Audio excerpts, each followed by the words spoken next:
Assalamualaikum, hai teman-teman, bagaimana kabar kalian? Semoga tetap baik-baik aja ya. Yang lagi banyak tugas, semoga selalu semangat, walaupun terkadang tanpa adanya penyemangat. Yang tetap di rumah selalu stay safe and stay healthy ya. Dan yang di hati selalu hati-hati, jangan sampai lari, apalagi pergi. Kenalin, namaku Rifda.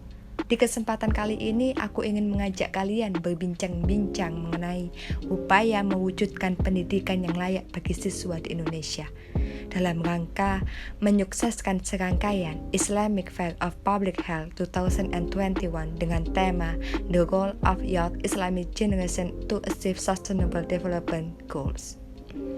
Nah, sebelum dimulai, aku mau tanya nih, kalian awal mendapatkan pendidikan dari mana sih? Dari tetangga, dari pacar, atau dari mantan pacar? Kalau aku ya, awal mendapatkan pendidikan itu dari keluarga, orang tua, lebih spesifik lagi adalah ibu. Al-ummu fil madrasati. Pentingnya peran ibu dalam mendidik anak mempengaruhi pendidikan siswa di Indonesia. Mengapa ya bisa begitu? Kalau menurutku, karena keluarga adalah sekolah pertama sebelum anak mengenyam pendidikan di luar rumah, di mana anak belajar pada ayah dan ibunya. Namun, tidak banyak yang beranggapan ketika anak sudah bersekolah, maka sekolah yang bertanggung jawab atas pendidikannya. Benar kan kalau ada apa-apa, sekolah yang dimarahin. Padahal peran ibu tidak dapat tergantikan oleh siapapun. Ibu memiliki peran lebih dari sekolah, yaitu membangun kecerdasan emosional anak, bahkan membangun kecerdasan spiritual. Rasulullah pun menjelaskan dalam hadis riwayat Ad-Dailami, didiklah anakmu dan baguskanlah akhlaknya dengan mengajarkan mereka olah jiwa dan memperbaiki akhlak. Jadi, upaya pertama yang harus dilakukan untuk melayakkan pendidikan di Indonesia adalah perlu peran dari keluarga untuk menciptakan kualitas anak dengan akhlak yang mulia. Sehingga apabila mereka sudah menginjak pendidikan di luar rumah seperti sekolah, mereka dapat mengimbangi dengan pendidikan ilmu pengetahuan. Hal ini juga dapat menjauhkan kita dari kasus perundungan loh. Emang perundungan di Indonesia masih banyak ya? Oh, jangan salah. Menurut Komisi Perlindungan Anak Indonesia atau KPAI, menerima setidaknya kurang lebih 37.000 laporan perundungan dari kurun waktu 2011 hingga 2019. Tak cukup sampai situ. Dari jumlah tersebut, kurang lebih ada 2.000 kasus disinyalir terjadi di dunia pendidikan. Miris ya, sangat mencengangkan. Tentunya ini bertentangan dengan tujuan pendidikan Indonesia yang disampaikan oleh Bapak Menteri Pendidikan kita, yakni Pak Nadiem Makarim, yaitu mewujudkan profil pelajar Pancasila yang menerapkan karakter yang baik dalam kehidupan sehari-hari. Bertolak belakang sekali, bukan?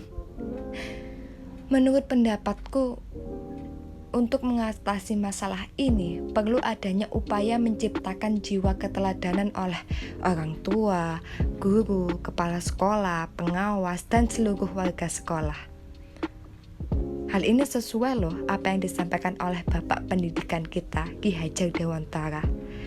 Kalian masih ingat nggak? Ingangso sung tulodo, di depan memberikan contoh atau keteladanan. Namun, ada kala setelah kita memenuhi upaya tersebut, masih ada saja masalah lainnya seperti pada sistem pendidikan Indonesia, di mana siswa dituntut untuk menguasai segala bidang. Padahal nih ya, yang dibutuhkan ke depannya hanya satu atau beberapa bidang saja. Nggak percaya? Aku kasih contoh ya. Ibuku seorang guru matematika. Dulu ibuku juga mempelajari fisika, kimia, kesenian, dan lain-lain. Namun yang digunakan dalam pekerjaannya sekarang kan hanya matematika saja. Nah, aku juga mau cerita. kapan hari aku diberi tugas melukis oleh guru kesenianku. Ya begitulah, hasilnya kurang memuaskan. Tak cukup sampai situ, ternyata guruku menuntut hasil lukisanku setara dengan lukisan seorang seniman. Bagaimana mungkin aku yang jarang melukis dan tidak memiliki bakat melukis dari awal disuruh untuk melukis dengan hasil kualitas setara dengan lukisan seorang seniman. Hal ini tuh membuatku cenderung galau gitu loh. Sebenarnya bakatku itu apa sih? Aku cenderung dituntut mengerjakan semua bidang. Bagaimana aku bisa fokus pada salah satu bidang dan menekuninya? Nah, menurutku upaya selanjutnya perlu diadakan pengembangan minat bakat siswa sedini mungkin. Kalian tahu nggak atlet yang baru saja menyumbangkan medali emas untuk Indonesia di Olimpiade Tokyo? Ya, salah satunya adalah Aprilia Rahayu. Setelah aku mencari info, ternyata Aprilia Rahayu mulai menyukai bulu tangkis sejak umur 9 tahun loh. Masih kecil ya. Nah, mari kita berpikir seberapa penting untuk menggali bakat minat kita sedini mungkin. Lalu, bagaimana untuk menggalinya? Jadi, pada upaya selanjutnya, perlu adanya wadah untuk menggali minat bakat siswa seperti ekstrakurikuler, di mana kita bisa menggali bakat kita seperti pramuka, paskibra, tari, nyanyi, dan lain-lain. Lalu, waktu kita di sekolah lebih banyak dong. Udah mempelajari akademik, non-akademik pula. Nah, ini menyangkut sistem pendidikan Indonesia selanjutnya, di mana sistem pendidikan Indonesia tergolong memaksakan murid dengan jam belajar yang terlalu padat. Sebelum terjadinya corona, aku tuh sekolah dari jam 6 pagi hingga jam 3 sore. Lama ya, capek ya. Namun bukan menjadikan Indonesia sebagai peringkat atas, melainkan dilansir pada US News and World. Untuk sistem pendidikannya, Indonesia berada pada peringkat 55 dari 73 negara. Kok bisa ya? Oke, mari kita intip negara yang berada pada peringkat pertama, yaitu Finlandia. Ternyata, sistem pendidikan di Finlandia itu memiliki keseimbangan waktu antara kehidupan sekolah dan waktu luang. Sehingga di waktu luang ini, siswa memungkinkan untuk terlibat dalam berbagai kegiatan ekstrakurikuler, serta siswa tidak merasa jenuh saat sekolah. Terkadang kalau kita jenuh, itu kan menimbulkan efek tidak suka sekolah. Iya gak sih? Malas gitu kalau mau ke sekolah.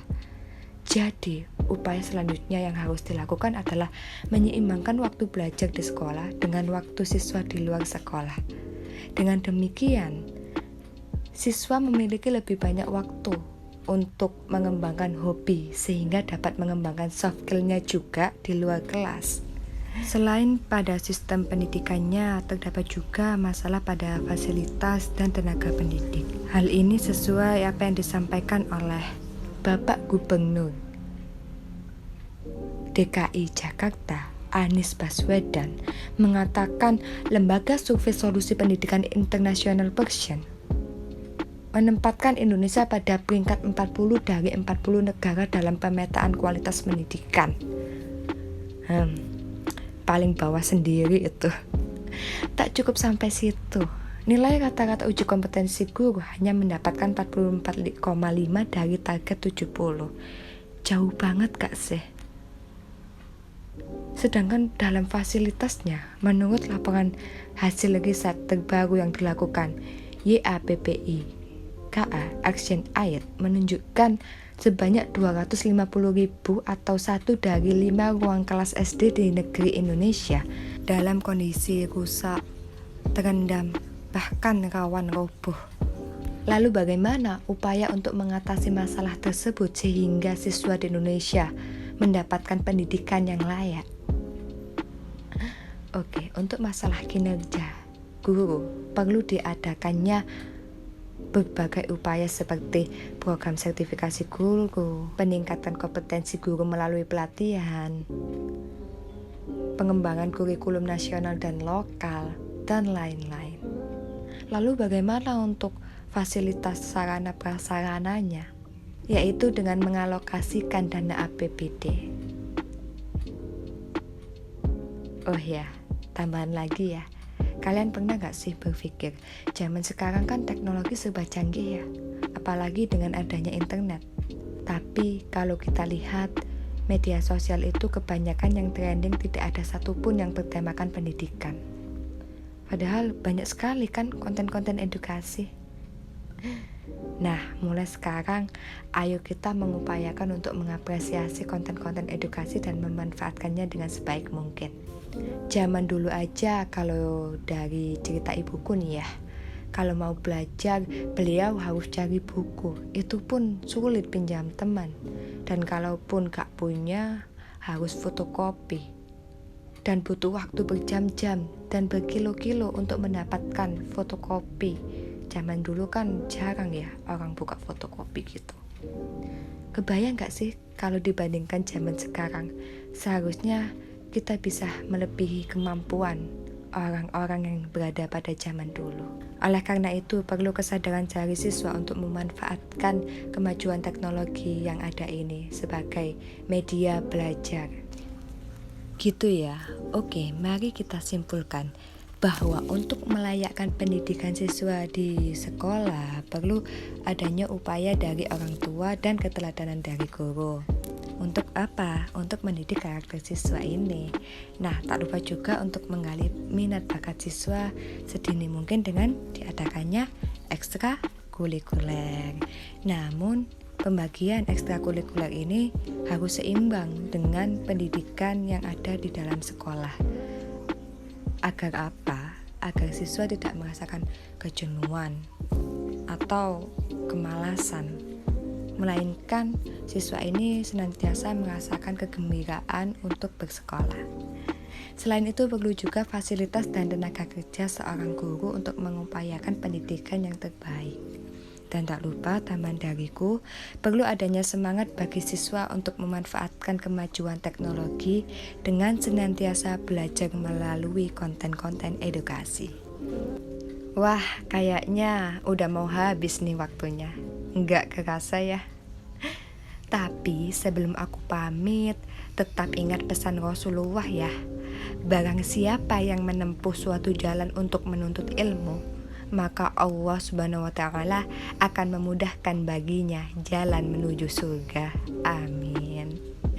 Oleh karena itu teman-teman, marilah kita mengutamakan pendidikan. Lupakanlah mantan. Siapkan bekal. Kita bersama-sama menjadi pemuda yang berpendidikan. Aku, Rifda, izin pamit ya. Mohon maaf apabila ada salah kata. Hidup sendirian tanpa kekasih. Cukup sekian dan terima kasih. See you next time. Bye-bye. Wassalamualaikum warahmatullahi wabarakatuh.